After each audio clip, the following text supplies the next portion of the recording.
capítulo 14, do verso 1 ao 3, fala assim: não se turbe o vosso coração, credes em Deus, credes também em mim. Na casa do meu pai há muitas moradas. Se não fosse assim, eu vos teria dito, pois vou preparar-vos lugar. E se eu for e vos preparar lugar, virei outra vez e vos levarei para mim mesmo, para que onde eu estiver, estejais vós também.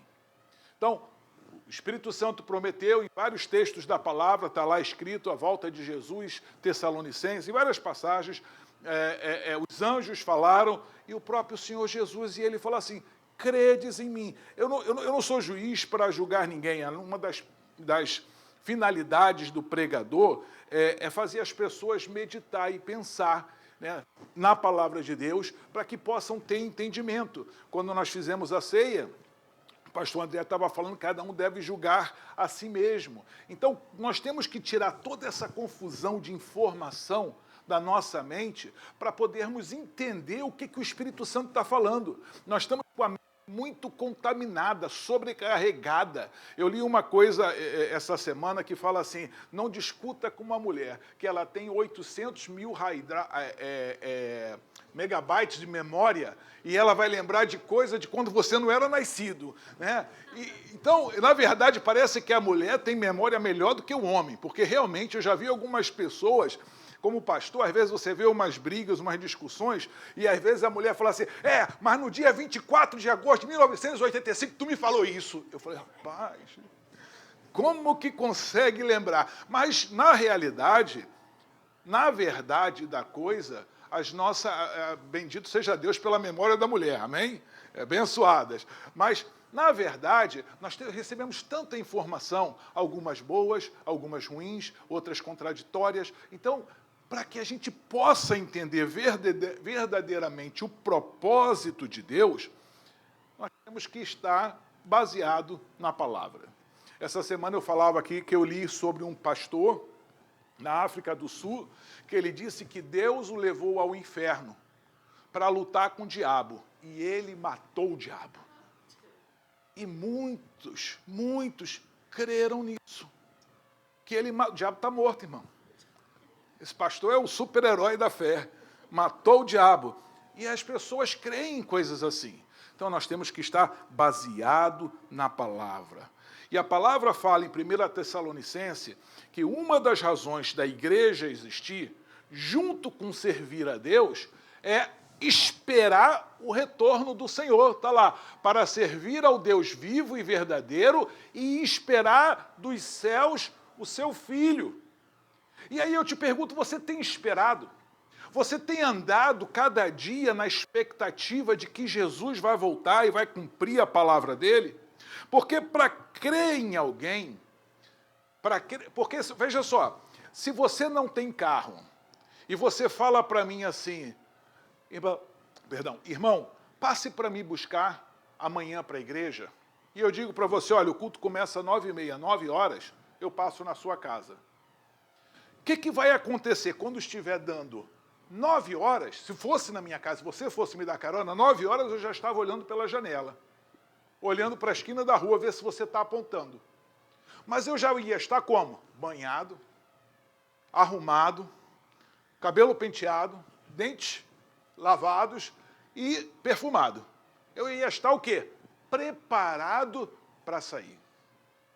8:55, eu já estou pronto. Entende? E já estou o quê? Esperando. Sabe por que eu estou esperando? Porque eu creio na sua palavra. Você disse que ia passar às 9, 8:55 eu já estou esperando. Vai que ele chega um minutinho mais cedo.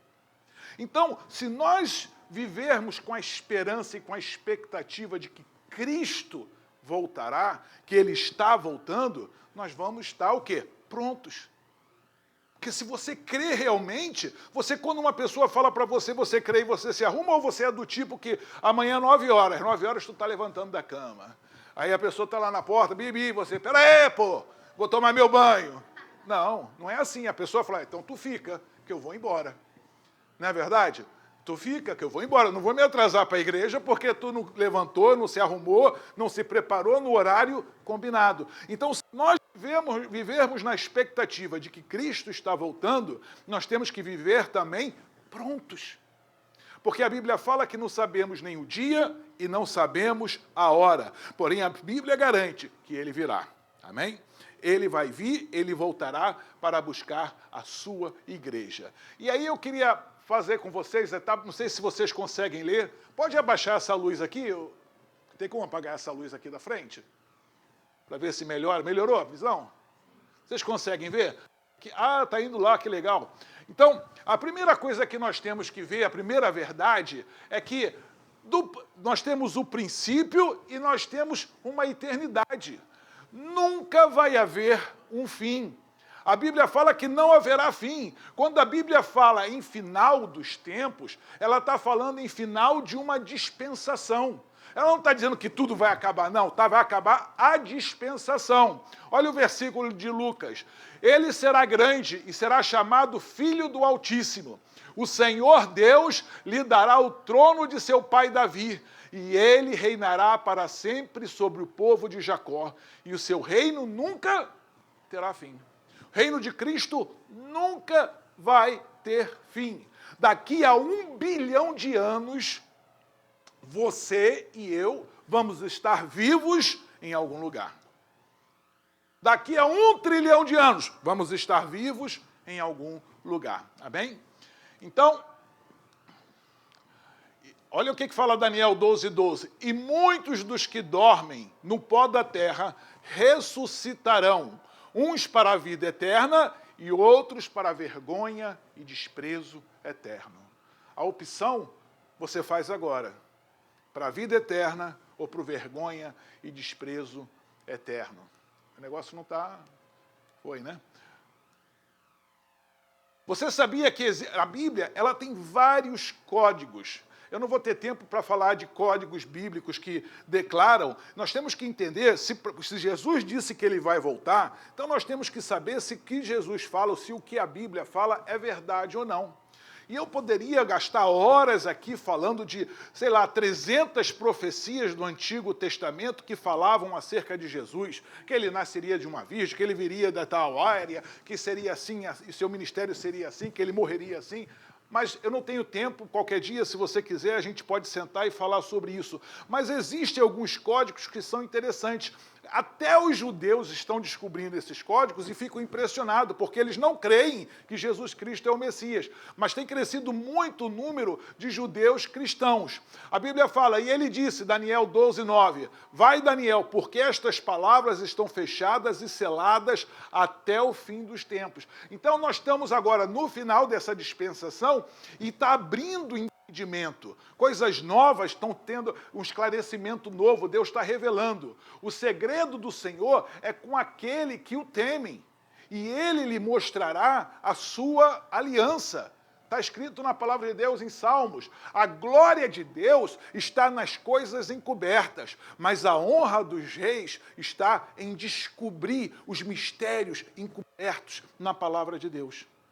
E a Bíblia fala que nós somos uma nação de reis e sacerdotes. Então Deus quer que você descubra os segredos e os mistérios. E um pequeno código, só vou falar desse aí, que você encontra na Bíblia, que está no nome dos 10 primeiros patriarcas.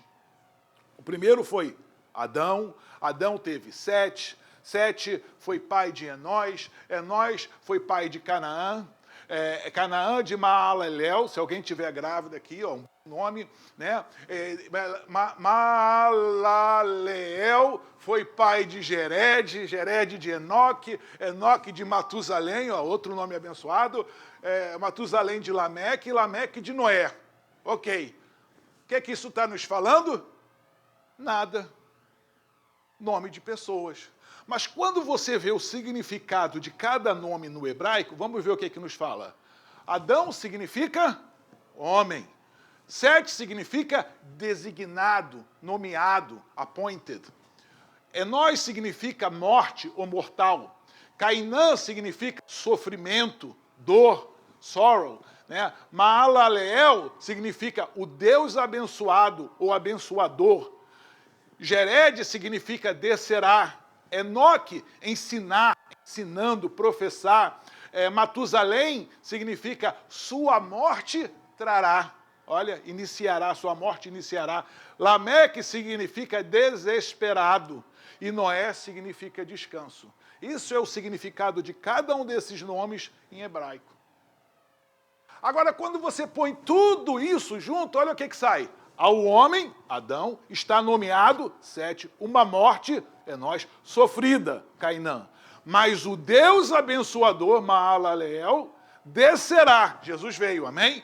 Jered, ensinando que sua morte trará ao desesperado descanso. Ao homem está apontado uma morte sofrida, mas o Deus abençoador descerá, Jesus, o nosso rei, como diz lá em Isaías capítulo 9, versículo 6, o príncipe da paz, né? Ele desceu e morreu e nos mostrou um caminho para que nós que estávamos desesperados, sem esperança, pudéssemos ser salvos. E hoje, muitos judeus estão conectando os dots, né? Estão entendendo essa conexão, e muitos estão se convertendo ao cristianismo. Igrejas messiânicas judaicas estão crescendo grandemente. Eu estudei num seminário, meu seminário em Dallas, ele era de judeu messiânico. Então a gente tinha muito contato com Israel e com judeus convertidos, tinha colegas meus que eram judeus convertidos que lá estudavam. Então Deus tem aberto os olhos e tem revelado mistérios dentro da palavra de Deus. Outra coisa que a gente despreza é a genealogia na Bíblia. Quem aqui, quando vai estar lendo a Bíblia, passa a parte da genealogia, pula? Já?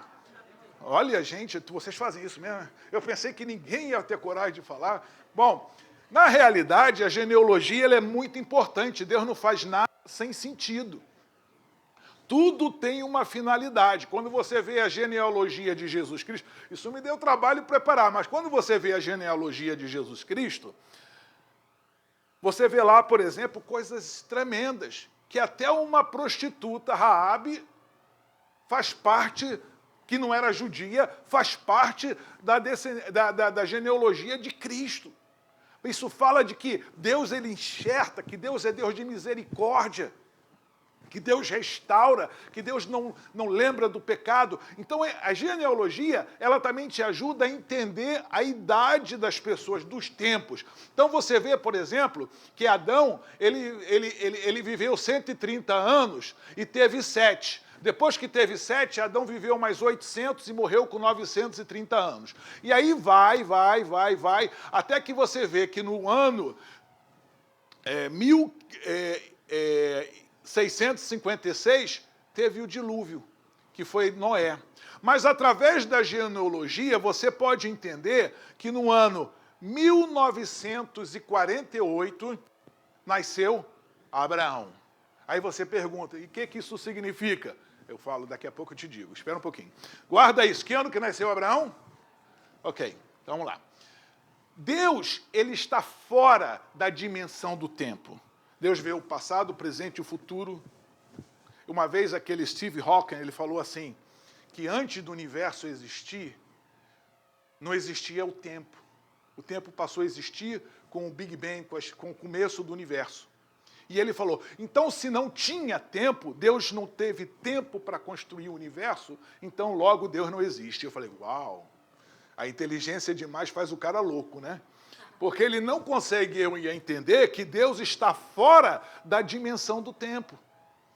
O tempo é para a gente, que nascemos, crescemos e morremos. Mas Deus está fora do tempo, ele é eterno. Ele sempre existiu e sempre existirá. Amém? Ok. Agora, vamos nos prender no período, porque eu não quero entrar, eu já fiz esse estudo uma vez aqui e falei sobre o período, sobre algumas teorias como criação e recriação. Eu não quero falar sobre isso, eu quero me prender no período depois da queda, quando Adão sai do paraíso, ok? O que Deus falou para o Adão antes dele pecar? No dia que tu pecares, o que vai acontecer? Tu morrerás. Adão morreu no dia que pecou, sim ou não? Hã? Uma vez eu li na Veja, não, isto é, 1996, eu queria buscar essa isto é, que um pai da bruxaria no Brasil, um pai de santo lá, um sacerdote do satanismo, ele falava assim, Deus mentiu para Adão, Satanás falou a verdade. Era o tema da reportagem, e chamou a atenção e eu fui ler, né? E ele falava assim, Deus mentiu, porque Deus falou, no dia que tu morrer, que tu pecar, tu vai morrer. E, no entanto, Adão viveu 930 anos, então Deus mentiu. Uau, faz lógica, né? Se você não tem um conhecimento bíblico, você vai dizer, é verdade, tem um ponto aqui. Mas acontece o seguinte, a palavra de Deus ela é espada de dois filos, né? Então ela corta tanto no mundo espiritual como no mundo físico. No dia que Adão pecou, ele morreu no mundo espiritual, na hora. Da onde ele foi expulso? Do paraíso. Ele perdeu o privilégio que ele tinha.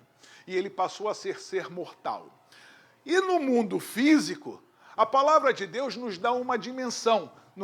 Que 1000 anos para Deus, um dia para a gente é como... Verão. 1000 anos para a gente é como um dia para Deus. Não é verdade? Não fala isso? Em 2 Pedro e livro de Salmos, e repete, e fala que um dia para Deus é como 1000 anos para a gente. Quando Deus falou para Adão, Adão, no dia que você pecar, você vai morrer, Adão era um ser eterno.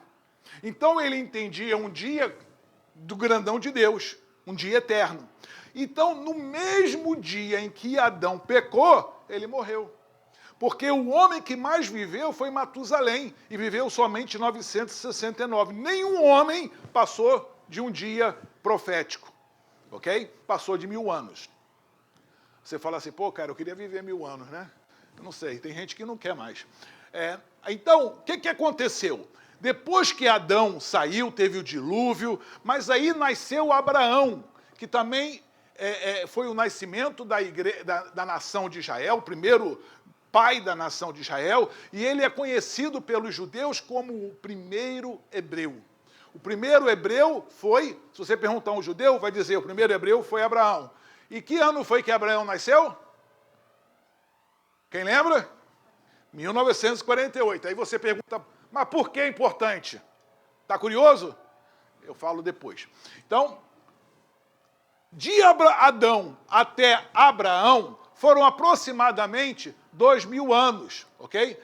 E aí depois, de Abraão até Jesus Cristo, foram também quase 2000 anos, ok? E de Cristo, esse negócio aqui está ruim, até o nascimento, a restauração de Israel, foram quantos anos?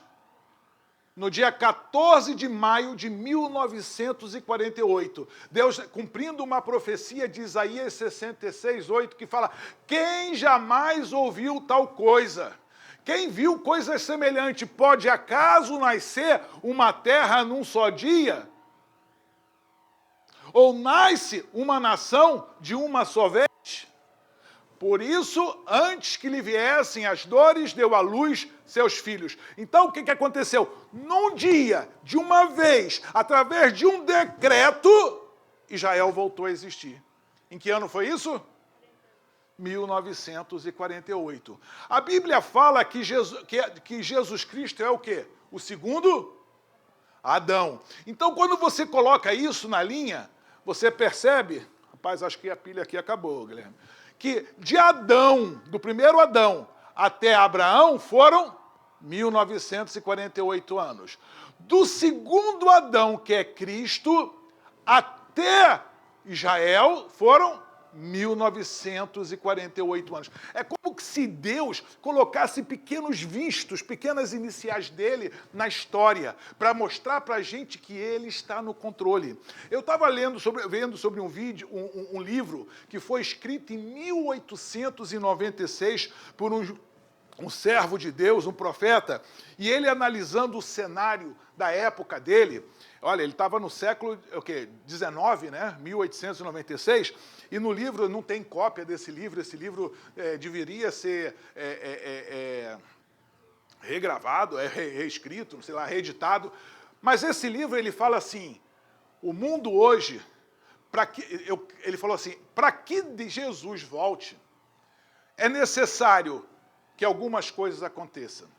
Primeiro, que Israel volte a existir. A Israel não existia, não se falava mais hebraico em lugar nenhum do mundo. Não existia mais o idioma hebraico. Israel não existia, 1896. Segundo, Jerusalém necessita voltar a ser a capital de Israel. Impossível.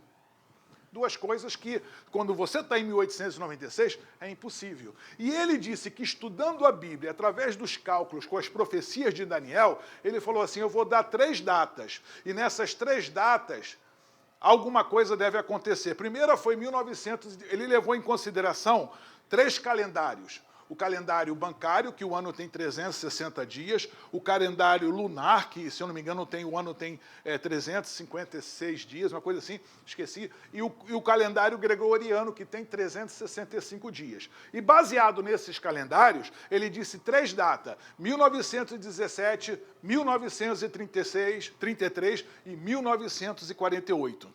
E ele falou que, estudando na Bíblia, ele conseguiu entender que seria necessário, a Inglaterra era o grande império, a Palestina era dominada pela Turquia. Ele falou, eu entendo que para que Israel volte a existir, vai ser necessário que a Inglaterra tome a Palestina. E que depois a Inglaterra, talvez através de alguma coisa que aconteça, uma catástrofe, sinta-se comovida pelos judeus e entregue a Palestina aos judeus. E interessante, em 1968 ele falou assim, que quem sabe até lá, Jerusalém volte a ser a capital dos judeus. E aí você que hoje conhece a história, você vê que em 1917 aconteceu o quê? A Primeira Guerra Mundial. Na Primeira Guerra Mundial, a Inglaterra tomou a Palestina. Em 1933, o que aconteceu? O que aconteceu? Hitler se transformou em chanceler da Alemanha. E com ele se transformando em chanceler da Alemanha, veio a perseguição que comoveu o mundo a favor dos judeus. E em 1948, Israel foi estabelecida. Em 1968, Jerusalém foi nomeada capital de Israel. Então você vê que o cara, estudando a Bíblia, ele revelou mistérios que ninguém conhecia. Deus revelou a ele mistérios que estavam ocultos. E que você, caramba, como pode? Ele encontrou isso. O próprio Isaac Newton, o pai da ciência, ele se converteu e estudou Apocalipse e ele falou, olha, eu acredito por Apocalipse que Jesus volta entre 2012 e 2068. Ele não tinha o ressurgimento de Israel, ele não tinha nada disso, mas ele entendeu. Como ele fez, eu não sei. Mas ele escreveu e deixou claro. Agora, a gente sabe que nós estamos vivendo tempos próximos. Eu não sei o dia, eu não sei a hora, mas que estamos vivendo, e eu creio que essa é a geração que vai ver Jesus Cristo voltar. E eu vou dizer por quê. Ó, você tem que me descontar tempo, porque esse troço aqui não está funcionando não, hein? Olha lá. Então, se você parar... Ah, agora você voltou, aí eu consegui, aí voltou. Então, de Cristo até a Israel, 1948 anos. De Israel até hoje, são 71 anos. Nós estamos em 2019. Israel é uma nação que tem 71 anos. Outra coisa interessante que Trump, quando ele foi... vários presidentes, que Israel se nomeou Jerusalém sua capital nos anos 60. E todos os presidentes em campanha desde lá falavam, eu vou botar a embaixada de Israel de Tel Aviv para Jerusalém. E nenhum deles fez isso. Todos prometeram, mas não fez. Trump, quando ele veio, ele foi presidente, logo ele foi e cumpriu a promessa. Interessante que ele cumpriu a promessa no ano 70 de Israel. Aí você vai para a profecia de Isaías, que fala que Israel ficaria fora da sua terra por 70 anos, e que Deus levantaria Ciro, um rei ímpio que abençoaria e restauraria Israel, restauraria Jerusalém. Então você começa a comparar e você vê que as coisas estão acontecendo. Então, mais de 2000 anos. Mateus 24, 32 fala assim, portanto aprendei com a parábola da figueira. Quando, pois, os seus ramos se renovam e suas folhas começam a brotar, sabeis que está próximo o verão. Da mesma forma, vós, quando virdes todos esses acontecimentos, sabei que ele está muito próximo, às portas.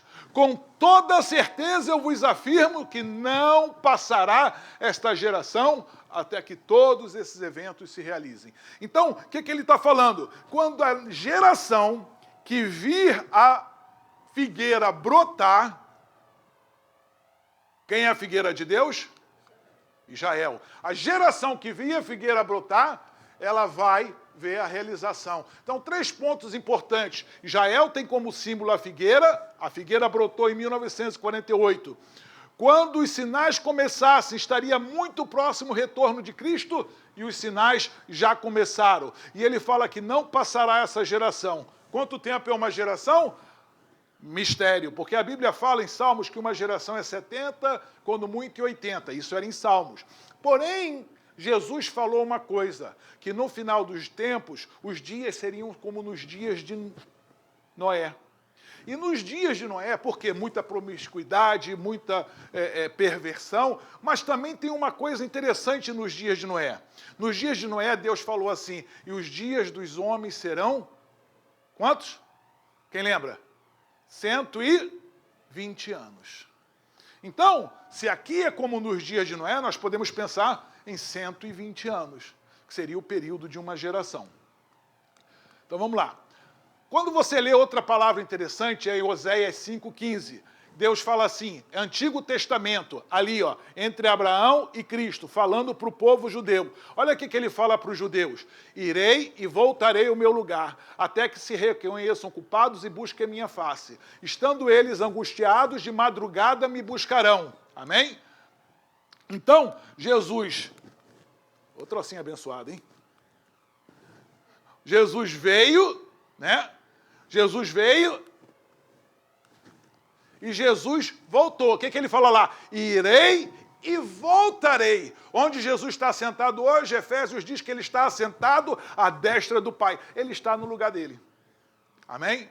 Ele é Deus, está no lugar dele. Então, Jesus prometeu que ele viria, ele veio e voltaria. E ele voltou. Depois a gente volta a isso aí. Agora, como é o tempo profético? Isso eu quero voltar a falar para você.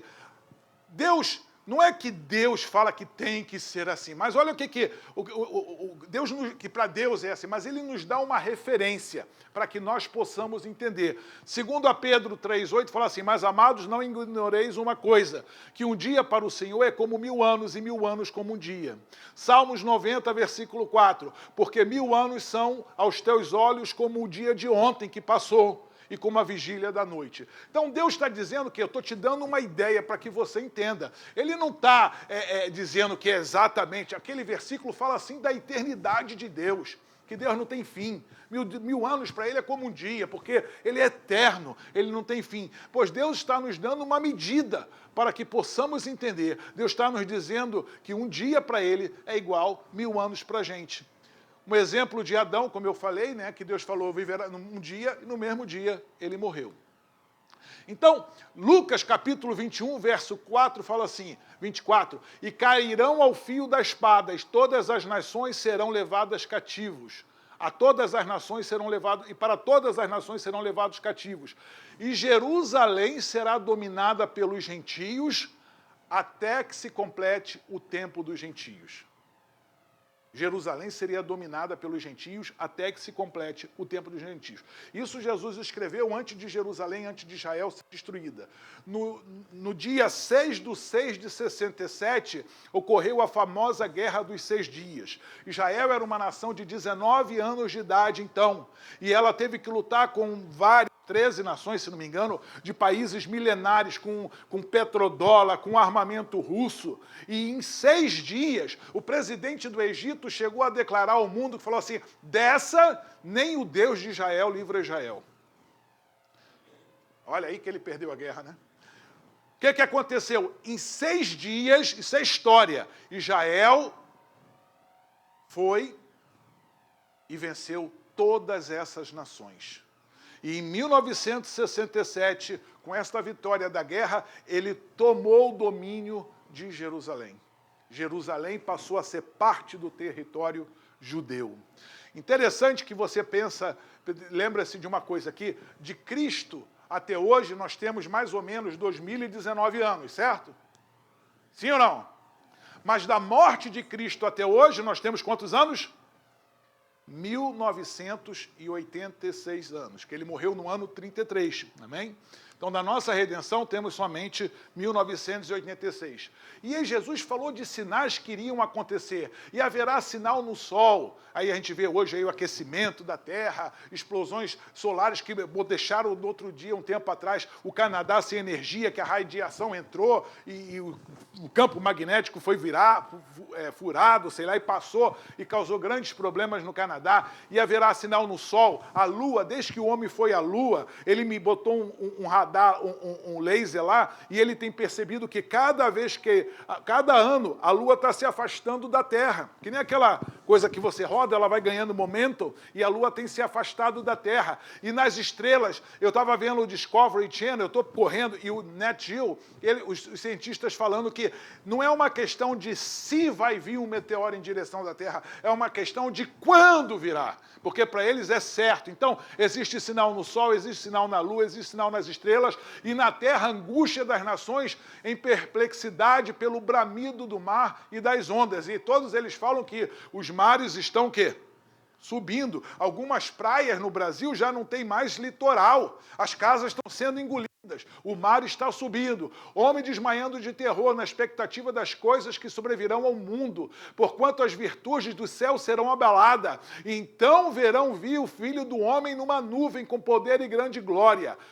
Ora, quando estas coisas começarem a acontecer, já começaram, olhai para cima e levantai as vossas cabeças, porque a vossa redenção está próxima. O que ele está falando? Quando essas coisas começarem a acontecer, se arrumem, tome banho, escove os dentes, penteie o cabelo, vista a roupa, que eu estou chegando para levar vocês para minha casa. Estou chegando. É o sinal de que eu estou buzinando, já estou na esquina. Estou chegando. Amém? Então, já estão acontecendo. Você vê sinais no mundo que tem mudado. Olha só o que acontece. Como nos dias de Noé, toda vez que Deus mandou julgamento sobre a terra, era porque tinham relações sexuais ilícitas. Foi no tempo de Noé, veio o dilúvio. Em Sodoma e Gomorra, veio lá o fogo e queimou a cidade todas. E agora você vê aqui, Romanos 1, 24 a 32. Por isso também Deus os entregou às concupiscências de seus corações, à imundícia para desonrarem seus corpos entre si, pois mudaram a verdade de Deus em mentira, e honraram e serviram mais a criatura, satisfação da carne, do que ao Criador, que é bendito eternamente. Amém. Por isso Deus os abandonou às paixões infames. Porque, olha que interessante, Paulo até se surpreende, ele fala, até mesmo as mulheres mudaram o uso natural pelo contrário à natureza. Ele fala com certo espanto, até as mulheres. Porque antigamente era mais os homens, agora até as mulheres mudaram o uso natural pelo contrário à natureza. E semelhantemente também os homens, deixando o uso natural da mulher, se inflamaram em sua sensualidade uns para com os outros. Homem com homem, cometendo torpeza e recebendo em si mesmo a recompensa que convinha ao seu erro. E como eles não se importaram de ter conhecimento de Deus, assim Deus os entregou a um sentimento perverso para fazerem coisas que não convêm. Estão cheios de toda iniquidade, fornicação, malícia, avareza, maldade, cheios de inveja, homicídio, contenda, engano, malignidade, sendo murmuradores, detratores, aborrecedores de Deus, injuriadores, soberbos, presunçosos, inventores de males, desobedientes aos pais e às mães, nécios, infiéis no contrato, sem afeição natural, irreconciliáveis, sem misericórdia, os quais, conhecendo o juízo de Deus, são dignos de morte. Os que tais coisas praticam, não somente as fazem, mas também consentem nos que a fazem, apoiam os que a fazem. Um versículo em Apocalipse fala que, tanto em Gênesis, quando Deus mandou o dilúvio, que a geração, ela não queria se arrepender. E como é que vai se arrepender se hoje o ensinamento é que você tem que ter orgulho do teu pecado? Como é que você vai se arrepender se diz, tem orgulho da sua iniquidade? É orgulho. Pontinho, pontinho, pontinho. Né? Orgulho. Então a pessoa nunca vai se arrepender. Temos que pregar a palavra. Uma vez, num estudo, uma pessoa chegou para mim e falou assim, chegou aqui, pastor, mas a igreja pega muito nisso daí, contra os gays. Eu falei, porque está na Bíblia. Está na Bíblia. E ela falou assim, não, mas... Eu falei assim, minha irmã, deixa eu te falar uma coisa. Você já viu aquele filme Next com aquele ator que é careca, ficou cabeludo, que pintou de preto? Como é que é o nome dele? Nicolas Cage, viu? Ela entendeu. Aí, ele tinha um filme que ele tinha o superpoder de ver, tipo, não sei quanto tempo, 1 minuto, 2 minutos à frente. E nesse filme, imagina que se você tivesse o poder de ver um tempinho à frente. Já imaginou? E se você visse um avião que está entrando aqui, vai cair aqui daqui a 2 minutos, o que você faria? Você sabe, provado, certeza, toda a confiança que é verdade. O que você faria? Você ia levantar e falar, o avião está vindo, certo ou não? O que o povo aqui ia falar? Esse cara é o quê? Louco. Ninguém ia acreditar em você. E o que ia acontecer? Iam ficar e morrer. Mas você, talvez, insistindo, persistindo, agarrando alguém, talvez fazendo um ato de loucura, pegando uma criança, agarrando ela, falando, eu vou me jogar embaixo do viaduto do carro. Aí todo mundo ia sair correndo para te segurar e você salvava a vida de todo mundo. Mas a angústia do cristão tem que ser essa.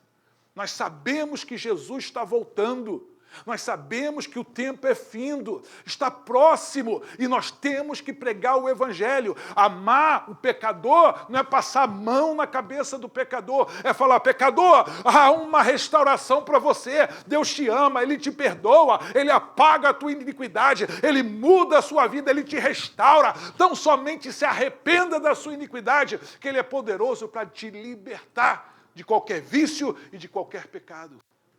Isso aqui é amar, é correr o risco de ser apontado como homofóbico, é correr o risco de ser apontado como discriminador, de ser ofendido, de ser chamado de maluco, de ser chamado de fanático. Isso é amor. Você, quando ama, você tenta ajudar a pessoa, você não simplesmente passa a mão na cabeça. Amém? Então, voltando a Isaías, ele falou que viria e ele veio. Amém? E se você ver aqui, nós estamos em 2019, em algum tempo aqui no futuro, né, começará a grande tribulação. A Bíblia fala que vão ser 7 anos de grande tribulação. Se você ver aqui também, de Adão até Abraão, de Abraão até Cristo e até hoje, nós temos aproximadamente 6.000 anos, que são o quê? 6 dias, em tempos proféticos. Então, Jesus veio, Jesus voltou. E a Bíblia fala que Jesus vai vir na batalha do Armagedon, no fim dos 7 anos da grande tribulação. E ele vai estabelecer o quê? O milênio de paz, que ele vai reinar sobre a terra por 1000 anos. O diabo vai estar preso no inferno por 1000 anos. Depois tem o trono branco e tudo mais. Mas por enquanto paramos aqui. Aí o que acontece? Jesus veio, Jesus voltou, e a Bíblia, em Apocalipse, em várias passagens, promete que ele voltará na batalha do Armagedon, quando Israel estiver sendo perseguido, e vão fugir para o Armagedon, e lá vão clamar a Deus, e Jesus vai voltar para salvá-los. Agora, se você continua lendo o Oséias, o 5,15 fala, irei e voltarei. Mas aí logo começa o capítulo 6, que fala assim, olha que interessante o capítulo 6. O capítulo 5, irei e voltarei para o meu lugar até que se reconheçam culpados. Quando é que eles se reconhecem culpados? Na batalha do Armagedon. Eles reconhecem culpados. Até que se reconhecem culpados e busquem a minha face. Estando eles angustiados, de madrugada me buscarão. E dirão, vinde e tornemos ao Senhor. Porque ele despedaçou e nos sarará, feriu e nos atará a ferida. Depois de 2 dias nos dará a vida, e ao 3º dia nos ressuscitará e viveremos diante dele. Então, depois de 2 dias de Cristo até aqui, vão ser já temos pouco mais de 2000 anos, depois de 2 dias negando, ele nos dará vida, e no 3º dia nos levantará e viveremos diante dele, que seria o milênio de paz. Amém? Então, outra coisa interessante, que a Bíblia fala que o homem trabalhará na terra quantos dias? 6 dias. E no 7º? 6 dias. E o 7º? Milênio de paz. Milênio de descanso. Amém, irmãos? Então, Deus disse que estabeleceria um sinal para as nações. E o sinal é Israel. E ele disse assim que reuniria os desterrados de Israel, trazendo-os dos 4 cantos da terra. Olha o que fala aí, a palavra de Deus em Isaías capítulo 1, versículo 22. E levantará um estandarte entre as nações, e ajuntará os desterrados de Israel e os dispersos de Judá, congregará desde os confins da terra, dos quatro confins da terra. Deus fez isso. Israel voltou. Satanás sabia que se ele destruísse a Israel, ele transformaria a palavra de Deus em mentira. O inimigo tentou de muitas formas, através desses 2000 anos, destruir Israel de muitas formas. E não pôde, porque a glória de Deus sempre protegeu Israel. Eles sofreram pelos pecados. Eles falaram no julgamento de Jesus: caia sobre nós e os nossos filhos o sangue desse justo. E eles pagaram um preço alto. Mas a destruição de Israel era algo impossível, porque a destruição de Israel estava vinculada às profecias que teriam ainda que se cumprir. Olha o que em Jeremias, capítulo 31, 35 a 36. Olha o que fala. Assim diz o Senhor, que dá o sol para a luz do dia, e as ordenanças da lua e das estrelas para a luz da noite, que agita o mar, bramando as suas ondas. O Senhor dos exércitos é o meu nome. Olha o que ele fala agora. Se falharem, outras traduções falam, se falharem estas ordenanças de diante de mim. Que ordenanças? O sol, a lua, as estrelas e o bramido das águas, diz o Senhor, deixará também a descendência de Israel de ser uma nação diante de mim para sempre. Então Deus fala, a maneira que o diabo pensou, se eu destruo Israel e o sol continua amanhecendo, eu faço de Deus o quê? Mentiroso. Porque enquanto existia o sol, enquanto existia a lua, enquanto existiam as estrelas, enquanto existia o bramido do mar, Jeremias está falando que Israel vai continuar sendo uma nação diante de Deus. Por isso que vários homens, Napoleão, Hitler e muitos outros, foram levantados para tentar destruir Israel, aniquilar completamente. Amém? Porém, como a palavra é verdadeira e infalível, o diabo não conseguiu destruir essa nação. A figueira de Deus brotou, Israel voltou a nascer, e ela brotou e está próximo à volta do Senhor. Quando Israel voltou a existir, a terra que Israel recebeu não produzia nada. Não tinha petróleo, não tinha valor, riqueza natural nenhuma. Era um deserto. O único valor que tinha naquela terra era o valor religioso. O valor histórico, por ser considerado uma área religiosa santa para muitas religiões. Porém, Deus é fiel e a palavra dele é fiel, amém? Deus disse na palavra de Deus que aquela terra, aquele deserto, iria florir. Olha o que fala, rapidamente, estou terminando. Irmãos, me dá um desconto aí por esse trem aqui. Tá? Perseguição. O deserto e o local solitário se alegrarão disto, e o ermo exultará e florescerá como a rosa, abundantemente florescerá. Hoje Israel, para você ter uma ideia, é uma nação que é 6 vezes maior do que Harris County. Esse nosso countyzinho aqui, se você medir o território do county, que é 1.700 e poucos square miles, e a nação de Israel, que é 10 mil e pouco, é somente 6 vezes. 6 vezes maior. Israel hoje, ele exporta alimento. E glória a Deus, porque Israel hoje é o 3º maior exportador de flores. E a palavra de Deus fala que teriam rosas. Israel é o 3º maior exportador de flores. Deus cumpre, Deus mostra os sinais na palavra dele. Amém? Então, veja só. É incrível que Deus fala uma coisa tremenda. A palavra de Deus também fala que no final dos tempos, os judeus viriam de todas as nações e especifica uma nação do norte. Olha o que fala. Mas vive o Senhor que fez subir os seus filhos da terra do norte e de todas as terras para onde os tinha lançado, porque eu os farei voltar à sua terra. Né? Então, quando você vê agora o que aconteceu desde os anos 80 com a queda da Rússia, da União Soviética, mais de 2 milhões de judeus saíram da Rússia e vieram para Israel. E se você olha no mapa e põe uma linha reta para o norte, de Jerusalém, o norte exato de Jerusalém, está o quê? A cidade de Moscou. E Deus falou que traria das nações do norte mais de 2 milhões. É o maior êxodo da era moderna, foi esse. Deus compara isso na palavra de Deus com a saída do Egito. Isaías 60, versículo 8, fala assim: quem são estes que vêm voando como nuvem, como pombas, às suas janelas? Deus falou que eles viriam voando. Voando. Quem são estes que vêm voando como nuvens e como pombas? A pomba parece que é um avião, né? Com pombas com janelas. Pombas com janelas. Quem são eles? E o povo que saiu da Rússia, que fez o êxodo, ele fez em avião. A palavra de Deus ela é precisa, a ciência nega a existência, né? Mas Deus declara, Deus prova, Deus é perfeito, Deus é fiel e Ele nunca mente. Amém? Quando a ciência dizia que o mundo era plano, a Bíblia fala que Isaías 40, versículo 22, fala da redondeza da terra, que a terra era redonda. Aí, fala da redondeza da terra. Quando não tinha nenhuma noção das leis naturais, de gravidade, nada disso, a Bíblia fala que Deus já tinha posto as leis, os versículos estão aí, eu vou ter que pular. A terra, quando dizia que a terra, a ciência dizia que a terra estava nas costas de uma tartaruga gigante. Vocês já ouviram isso? A professora de história falou para vocês, que eu me lembro que eu estudei que era uma tortuga gigantesca, que a terra estava nas costas dela.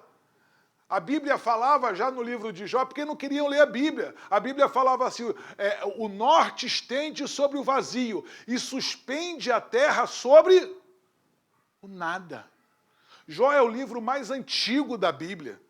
E fala que a terra estava suspensa sobre o nada. Jesus previu a destruição de Jerusalém. No ano 70, Jerusalém foi destruída. Jesus falou que seriam levados e perseguidos por várias nações e eles foram. Jesus previu que Israel voltaria a existir e ela voltou. Jesus previu que quando terminasse o tempo dos gentios, ou seja, no final dos tempos, Jerusalém voltaria a ser dominada pelos judeus e voltou. Jesus previu que no final dos tempos iríamos ter sinal no sol e na lua e nas estrelas, e nós temos. Ele previu que as águas bramariam e as águas têm aumentado. Ou seja, tudo que ele falou na história é verdade. Tudo que ele disse até aqui é verdade. Ele disse que voltará. Ele disse que voltará. E eu creio que ele voltará. Eu creio que ele voltará. A Bíblia fala que ele voltará. Eu creio que ele voltará. Hebreus capítulo 10, versículo 37. Também teve Obadias que disse que o homem iria como uma águia até as estrelas, e o homem foi, a primeira nação foi os Estados Unidos que disse a águia pousou. Mas Hebreus 10, 37 fala assim, porque ainda um pouquinho de tempo, e o que há de vir, virá, e não tardará. Eu creio que ele está pronto para voltar, meu irmão. E eu quero te perguntar agora, vou parar aqui, não vou continuar, mas eu quero te perguntar uma coisa. Você está pronto? Você está pronto? Tomou banho? Botou a roupa limpa? Está perfumado? Porque quando você espera alguém, você faz isso. Eu espero que faça, né? Eu espero que faça. Você fica pronto. Fica penteado. Fica arrumado. Você está pronto para Jesus voltar? Você tem vivido assim? A Bíblia fala, como lemos em 1 Tessalonicenses, que nós temos que estar vivendo na espera de que Ele voltará. Fica de pé aqui, nós vamos terminar aqui nesse momento. Jesus não mente, a palavra de Deus é fiel e verdadeira, e Ele voltará. Amém? Não temos mais tempo, mas eu quero te pedir uma coisa. Nós fizemos a Santa Ceia, e a Bíblia fala, julgue-se o homem a si mesmo. Julgue-se a si mesmo. Não sou eu que tenho que te julgar. É você mesmo que tem que se julgar. Para que você não seja julgado por Deus. Amém? Então, em nome de Jesus, julgue-se a si mesmo. Lave as suas vestes. Purifique-se. E outra coisa, quando você tem consciência de que Jesus está voltando, você prega o Evangelho. Você anuncia o Evangelho. A Bíblia fala no livro de Judas, versículo 23, salvai-os, arrebatando-os do fogo. Arrebatando-os do fogo. Hoje é para ser culto de missões, eu te pergunto, você tem preocupado em arrebatar do fogo alguém? tem preocupado em falar do Evangelho, falar do amor de Deus, que existe um Deus que está com o braço aberto para perdoar, para apagar as transgressões, para dizer dos teus, assim como o norte se afasta o leste do oeste, assim Deus se afastará dos teus pecados e lançará no mar do esquecimento e dirá dos teus pecados, eu não me lembro mais. Talvez você tenha pecados que você tem vergonha, que você lembra, ainda sente a dor e a decepção de ter feito, de ter ofendido, de ter falado, de ter traído. Mas Deus fala, eu te perdoo e deles eu não lembro mais. Deus deseja te perdoar nesta manhã. Deus deseja lavar as suas vestes, purificar as tuas vestes nessa manhã, porque Ele vem, amado. Ele vem e Ele vem pronto. Eu não estou dizendo que Ele vem hoje, eu não estou dizendo que Ele vem amanhã, mas nós temos que viver a cada dia. Sabe por quê? Quando eu era convertido, eu perguntava a Deus. Eu perguntei para Deus uma vez, eu estava vindo da escola de bateria e eu estava no trem e eu perguntei assim, Deus, Tu disseste que vinha já faz 2000 anos e eu escutei uma voz, amado, audível, falar assim, levanta a tua cabeça. E quando eu levantei a minha cabeça, eu estava sentado lendo a Bíblia no trem e eu estava passando em frente ao cemitério de Ricardo de Albuquerque. E o Espírito Santo falou para mim assim, para eles eu já voltei. Para todos aqueles que estão ali, para os milhares e milhões e bilhões de pessoas que já não respiram mais nessa terra, Jesus já veio, porque eles não podem acrescentar mais nada. Mas se eu perguntei se aqui tem algum morto, no começo, e ninguém disse que estava morto, né? Nenhum morto levantou a mão aqui, pelo menos. Todos estavam vivos, amém? Então, se você está vivo, não importa que seu pecado seja o mais sujo, o mais imundo, o mais absurdo, a Bíblia fala que Ele pode te transformar e limpar e te fazer alvo como a neve. Ele perdoa, Ele pagou o preço pela tua iniquidade. Então feche os seus olhos nessa hora, lave as suas vestes agora, diga, Senhor, sabe, uma das coisas que às vezes você tem que confessar para Deus e falar assim, Senhor, eu tenho um problema nessa área. Seja honesto com Deus. Fala, Senhor, Ele vê mesmo tudo, Ele sabe de tudo. Fala, Deus, eu tenho um problema nessa área. Eu não consigo me libertar desse pecado, Senhor. Eu volto sempre para isso.